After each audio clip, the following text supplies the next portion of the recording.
King James Bible, the first book of Moses called Genesis, picking up in chapter 27, verse 28. Then there passed by Midianites and merchantmen, and they drew and lifted up Joseph out of the pit, and sold Joseph to the Ishmaelites for 20 pieces of silver, and they brought Joseph into Egypt. And Reuben returned unto the pit, and behold, Joseph was not in the pit, and he rent his clothes. And he returned unto his brethren, and said, The child is not, and I, whither shall I go? And they took Joseph's coat, and killed the kid of goats, and dipped the coat in the blood. And they sent the coat of many colors, and they brought it out to their father, and said, This we have found. Know now whether it be thy son's coat or no. And he knew it, and said, It is my son's coat, an evil beast hath devoured him. Joseph is without a doubt rent in pieces.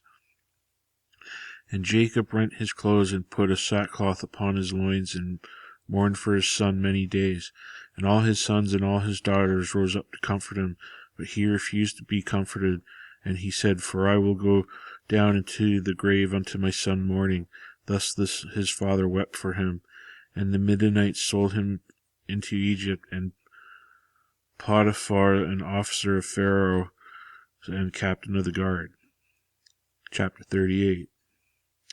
And it came to pass at that time that Judah went down from his brethren, and turned it into a certain Adulamite, whose name was Hurrah. And Judah saw there a daughter of a certain Canaanite, whose name was Shua. And he took her, and went in unto her, and she conceived, and bare him a son, and he called his name Looked like an X for a second there. And she conceived again, and bare a son, and she called his name Onan. And she yet again conceived, and bare a son, and called his name Shelah. And he was at Chezib when she bare him. And Judah took a wife for was firstborn, whose name was Tamar. And Judah's firstborn, was wicked in the sight of the Lord, and the Lord slew him. And Judah said unto Onan, Go in unto thy brother's wife, and marry her, and rise up seed to thy brother. And Onan knew that the seed should not be his. And it came to pass that when he went in unto his brother's wife, that he spilled it on the ground, lest that he should give seed to his brother. And this thing which did displease the Lord, wherefore he slew him also. Then said Judah to Tamar, his daughter-in-law, Remain a widow at thy father's house till Shelah my son be grown. For he said, Lest a peradventure he die also. And his brethren did, and Tamar went and dwelt in his father's house. And in the process of time the daughter of Shua, Judah's wife, died, and Judah was comforted, and went up unto his sheep shearers in Timnath, and he and his friend Hira the Adulamite. And it was told Tamar, saying, Behold, thy father-in-law goeth up to Timnah to shear his sheep.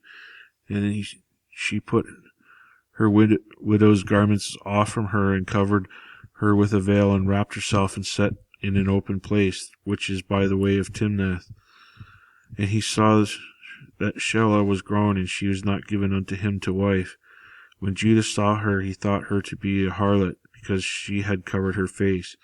And he turned unto her by the way, and said, Go to, I pray thee, let me come in unto thee. For he knew not that she was his daughter-in-law. And she said, What wilt thou give me, that thou mayest come in to me? And he said, I will send thee a kid from the flock. And she said, Wilt thou give me a pledge till thou send it? And he said, What pledge shall I give thee? And she said, Thy signet, and thy bracelets, and thy staff that is in thine hand. And he gave it to her, and came in unto her, and she conceived by him. And she arose, and went away, and laid by her veil from her, and put on the garments of her widowhood. And Judah sent the kid by her hand to the friend of the Adulamite, to receive his pledge from the woman's hand, but he found her not. Then he asked the men of that place, saying, Where is the harlot that was openly by the wayside? And he said, There was no harlot in this place. And he returned to Judah, and said, I could not find her. And also the men of the place said that there was no harlot in this place. And Judah said, Let her take it to her, lest we be shamed. Behold, I sent this kid, and thou hast not found her. And it came to pass about 3 months after that he was told Judah, saying, Tamar thy daughter-in-law hath played the harlot, and also, behold, she is with child by whoredom. And Judah said, Bring her forth, and let her be burnt. When she was brought forth, she sent to her father-in-law, saying, By the man who these are, am I with child? And said, Discern, I pray thee, whose are these, the signet and bracelets and staff? And Judah acknowledged them, and said, She hath been more righteous than I, because I gave her not to Shelah my son. And he knew her again no more. And it came to pass in the time of her travail, that, behold, twins were in her womb. And it came to pass when she travailed, that he one in his hand, and the midwife took it and bound upon his hand a scarlet thread, saying, This came out first. And it came to pass, as he drew back his hand, that, behold, his brother came out. And she said, How hast thou broken forth? This breach be upon thee. Therefore his name be called Pharez. And afterward came out his brother that had scarlet thread upon his hand, and the name was called Zerah. Chapter 39. And Joseph was brought down to Egypt, and Potiphar, an officer of Pharaoh, captain of the guard of the Egyptians, bought him of the hands of the Ishmaelites, which had bought him down thither. And the Lord was with Joseph, and he was a prosperous man, and he was in the house of the man of the Egyptians.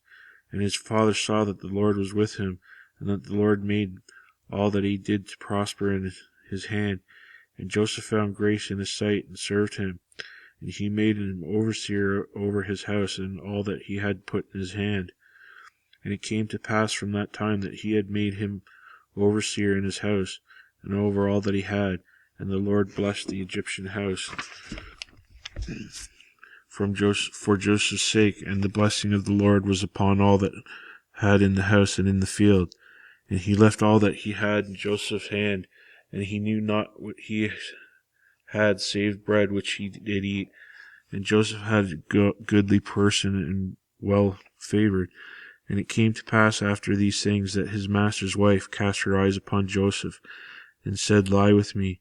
And he refused, and said unto his master's wife, Behold, my master wotteth not what is with me in the house, and that he hath committed all that he hath to my hand. There is none greater in my house than I, neither hath he kept back anything from me but thee, because thou art his wife. How then can I do this great wickedness and sin against God? And it came to pass, as she spake to Joseph day by day, and he hearkened not unto her, to lie by her, or to be with her. And it came to pass about this time that Joseph went into the house to do his business, and there was none of the men of the house there within. And she caught him by his garment, saying, Lie with me. And he left his garment in her hand, and fled, and got him out.